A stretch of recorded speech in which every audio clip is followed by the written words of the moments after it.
Hello, ladies and gentlemen. I'm your favorite host, Ahim the Dream, back again with another video. And in this video, I'm going to be doing a four-tier system. This four-tier system is pretty much used to kind of give you guys some clear insight as to know what stage your favorite wrestling performer is in and how the WWE is utilizing them. All right, guys, without further ado, let's talk about it. Yeah. Wrestling in the ring, thoughts that always bring. Talking all about the moves and our grooves. Wrestling talks and thoughts we never forgot. Slamming down the truth in our booth. Conversations in the air with flair and care. Legends of the past, memories that last. Wrestling talks and thoughts, connecting the dots. From high flyer to submissions, we make our missions. From Raw to SmackDown, we wear the crown. NXT to AEW, we bring the view. Wrestling talks and thoughts in our slots. Fans united, always excited. Wrestling talks and thoughts in our spots. All right, so I have a four-tier system. I have jobber, mid-carder, main eventer, and elite. So the first tier I'm going to talk about, of course, is jobber. So most of you guys know what a jobber is. A jobber is a guy who does not, on average or usual events or shows, get like the main event push, or they're not used as a top guy. Sometimes they're brought in as new performers to pay their dues and they lose to higher ranking performers. And sometimes they pay their dues and they get moved up to mid-carder, main eventer, or even elite. And then you have jobbers who were just jobbers, like performers who come in. They're not going to do much more than just lose to a mid-carder, another jobber, a main eventer, or an elite status performer. So a jobber is someone like Tozawa, Xavier Woods, Chad Gable, guys who may win a mid-card title, guys who have won a mid-card title, would win a tag title like JD McDonough, but then won't ever get used for main event status. And if they are used for main event status, it's just for like a big guy such as Brock Lesnar to toss around and do what he will in order to show and exercise his power and to show how great of a superstar he is more than this other one and intimidate all the other ones in the locker room and also to convince you how great he is. Right. So that's like a jobber, like guys who will not actually get to that top status. Then you have a mid-carder, right? Mid-carder are guys who at times are used as jobbers, but most times they clash with other mid-carders and at times can be used to clash with main eventers and elites, sometimes even beating a main eventer or even an elite star. Very rarely will they beat an elite superstar, but at times there are mid-carders who have beaten main eventers. But mid-carders would be in the likes of Finn Balor, Damian Priest, The Miz, Kofi Kingston, Rusev, and Sheamus. Now, the funny thing about mid-carders is you have some mid-carders who only reach as high as mid-card. Like you have Ravishing Rick Rude, you have Mr. Perfect in WWE. Those guys were like mid-carders, but guys who could have been main event or even elite status superstars, but never actually reached that potential. Rowdy Piper, those are older ones. Then you have newer ones who are in the likes of right now would be like Carmelo Hayes. You have Bronson Reed. You have Braun Breaker. And you have another mid-carder who is like that. You have Austin Theory, right? These guys would have sometimes have potential to be main eventers, will have a main event match, be in a main event. Either they don't reach that potential or they're on their way to fulfill that potential, right? And then sometimes with mid-carders, you have former world champions who are mid-carders and they are relegated to the mid-card division. They would sometimes be in the main event picture, sometimes going up against elites. But then most of the time, they will be in the mid-card division, right? Now, moving on to main eventers, right? You have main eventers. Now, main eventers are guys who most times main eventers are primarily used to go against other main eventers and elites.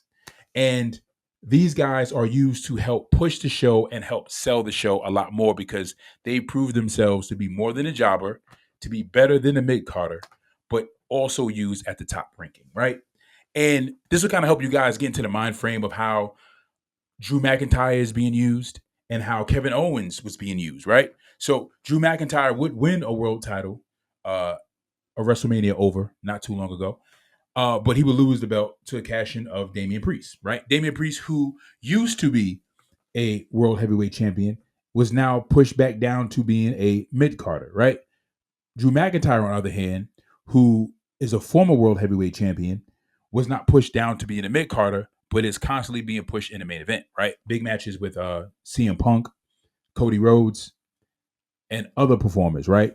He always has high caliber matches or matches that can be used as a main event on a Raw or a pay per view, right? But he won't be used to be a world champion as often as an elite status superstar, which I'll get to later. But he may potentially be a elite status superstar if need be. And that's the thing about main eventers. They can potentially be a elite status superstar. Same thing would go for a mid carder. Like a mid carder could potentially be a main eventer or push to elite, right? But usually your proving ground is mid carder to be pushed upward, right? But anyway, don't want to digress, but just want to kind of explain that how they both intertwine. Um, but main eventers like a Drew McIntyre would always be seen in the main event picture, hover around the main event picture, but never quite capturing the main event gold as often as he's seen in the main event picture, right? Randy Orton, a multi-time world heavyweight champion, held on to the belt uh, 14 times, right? Right now is considered a main eventer, not considered elite, but considered a former elite. Now, let me get to elite. So, elite status performer would be in the likes of Cody Rhodes, Seth Rollins, for right now, Roman Reigns. Now, let me make this clear that these positions are subject to change, right? So, just as much as a person can be an elite right now, they can be relegated to the mid card, main eventer, jobber, whatever, right? They can go down the ranking. They can go from elite to main eventer to mid carder to jobber, right? That has happened. And we've seen that before with world heavyweight champions going back down a jobber, like Jack Swagger, right? We've seen that with Rey Mysterio going down to being a jobber from world champion. So you can have a elite champion who will always stay in an elite position, like the likes of Hulk Hogan, like the likes of John Cena, right now Roman Reigns. Even though he doesn't have a world championship, he can still be considered an elite because it's very rare that he would lose to someone who's a mid carder, and they would be used to boost a mid carder or a main eventer to go on to the next level to be seen as a future world champion if the WWE feel like they can capture or capitalize on that potential of that person getting heavily liked or getting over for winning a match against an elite style opponent. Like that's what they try to do with Austin Theory when he beat John Cena. That's what they did with Bronson Reed when he beat Roman Reigns just recently. And that's what they did with Solo Sikoa when he beat John Cena in Saudi Arabia. I forgot what event it was, but Solo Sikoa when he was like, the real mean, straight faced, no nonsense kind of Solo Sikoa. That's what they were trying to do with Solo Sikoa when he, beat the crap out of John Cena in that match. But anyways, an elite status has the ability to boost performers up to a level of championship status or main event status, right? And they have the potential to do it. Doesn't always work. Just because they do it doesn't mean that it always works. And that's what's important about that as well. That you guys need to keep that in mind. But elite status also means, and this is the thing that makes them elite, is that In order to become or have been an elite performer, you have to be a performer that at some time in your career you carried the business. Like you carried the business for an era. I'm not talking about you had the belt for like 6 to 8 months and it was like boom, like Drew McIntyre, he held on to the belt during the pandemic and people called him like the pandemic champion.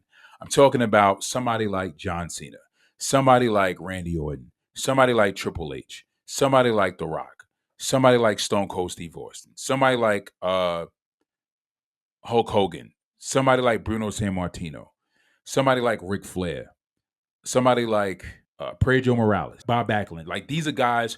Roman Reigns. Roman Reigns is considered elite. Seth Rollins. Seth Rollins is considered elite because he held on to the belt multiple times. CM Punk. CM Punk is considered elite. These guys held on to the belts lengthy times for long periods of times, but at the same time, if they had short reigns, they were still featured in the main event to get the belt back. So they held on to the belt maybe for short periods of time, but then eventually got the belt back. But they were prominent selling points and marquee superstars that can sell main events and sell pay-per-views and sell the show. And they would be guys who would be the headliners for the show and the guy that everybody in the locker room would get behind to push as the top guy. And he would be the guy that Vince McMahon or Triple H would see as the person who's the quarterback, like Cody Rhodes right now, right? Cody Rhodes held on to the belt for a year, lost the belt for a small period of time against John Cena for about 3-4 months or something like that. John Cena heel run was. It was terrible. John Cena heel run was terrible. Don't care what you guys think.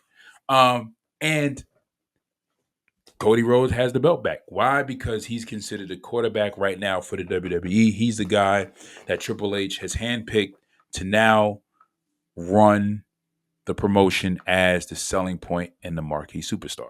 Like Brett would be considered an elite superstar because Brett held on to the belt multiple times, but him holding on to the belt was so that he can lead the company into a new era. Diesel would be considered elite, even though Diesel only held on to the belt a year. He was used to lead the company into a new era. Like he was the guy, he was the selling point, right? Shawn Michaels is considered elite, right? He's another guy who was used to push the company forward, and he was the man. So we have jobbers, mid carders, main eventers, and elite. So hopefully that helps you guys in your rankings when you see your favorite performers and you're wondering like how come they're not using this guy as a top performer? Like how come they're not using this guy as a top performer? Then you can deem him as a mid carder.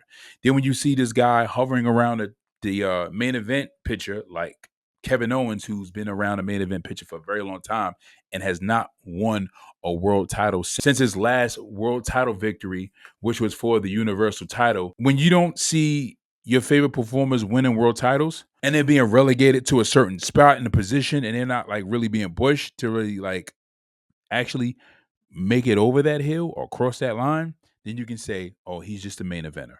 Or when he does make it over that line, hopefully he becomes an elite and they can trust him more and more as time passes on to constantly put the belt on him or have him hold on to the belt for a long period of time.